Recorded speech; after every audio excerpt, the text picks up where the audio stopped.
The times, I'm not good at math, the tenths, the whatever they had to go to, like, what were your thoughts? I still don't know what the closeness was, but I know I was waiting to see if I made the team. So my thoughts was, I'm praying that I made this team. I put it all out there, and it would have been a big disappointment for me to have trained this hard, come all this way, and not made it.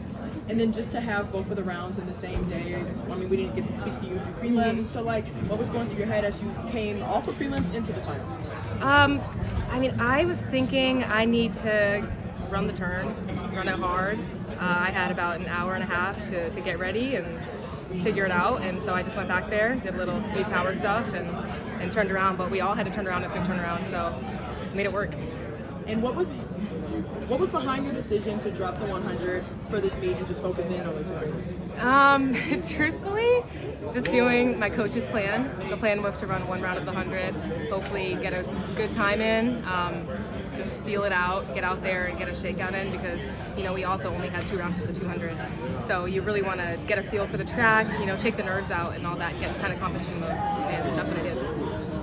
When you finished, like, did you have any idea of how you felt like where you were in that photo finish? Or No, that's the thing. I had no idea. I did not realize that I was in that position. When I race, it almost is kind of like I'm in the zone, almost like a blackout moment. So I saw Melissa, I saw Anavia, and then I saw a pause. So I was definitely nervous. I thought I had it, but again, I didn't know in that moment. So, you know, of course I was nervous, but I'm happy I made the team, and now I have an opportunity to go back to Texas and focus and get ready for Worlds.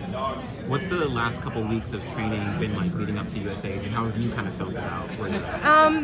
Well, truthfully, I haven't been able to train too much, which is it's kind of tough because I'm dealing with an Achilles issue, and so, you know, when you have to take a couple weeks off before USA's, that's never a good feeling. But I'm confident in what I'm able to do. I've had some good races under my belt this season, so I have faith in that. But yeah, you know, you always want to go into USA's healthy at the end of the day, so it's rough. When did you pick up the Achilles issue? It's something that's been going on, like, on and off throughout the season, and about 2 weeks ago, I couldn't even jog on that foot. So, but it's not something I wanted to give too much life to, right? I had a big meet coming up, that being USA's, and I don't want to focus on it. So I took a week off of training last week, geared back up, and got ready. when was like the last day, or the first day you started running again? After taking the leave? The week before I came out here. So what is the week of ESPYs? I had to be off completely. So I had to spend the week just doing rehab in LA, and I came back the next week and started training again. Do you feel 100% today? I wouldn't say 100%, but I definitely feel enough to go out there and give it my all, which I did. I felt good enough to make the team. Is the injury behind you now? Can you train, you think, for the 6 weeks, or are you still going to be managing it? I think we're going to manage it a little bit, but I think I showed enough fitness, enough health today to show that, you know, I'll be ready for USA's. I've seen other athletes do it this season. They had to take some time off, and they came back incredible. So I think I can do the same. Coming off the Olympics where you got the gold medal, I wonder if you've reshifted your mindset, and of course now with this little setback, like approaching the World Championships now. You know, it definitely is a different mindset. Thinking about where I was a year ago today, just, you know, how badly you want to make the Olympic team, how badly I wanted that gold medal. There was a lot of motivation. It was a very intense time. I think this year it has been about kind of maintaining that legacy. Of course, there have been so many things that come with being an Olympic champion, right? I've missed a lot of training days, you know, Met Gala, SB, things like that, photo shoots. But, you know, the goal is always the same. It's just to be the best I can and to show up and work, be dedicated, and do my job. And, you know, I think I did a pretty good job of that today, but obviously I'm not 100% satisfied with the results, but I'm lucky that I have an opportunity to go back, and I think I have 6 weeks to get ready for Worlds and get ready for a gold medal, and so I definitely have that fire under me again. I definitely think I needed that.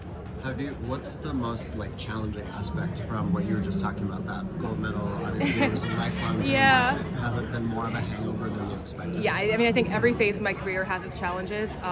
Being the gold medal favorite and having all these opportunities off the track, it's a lot to balance.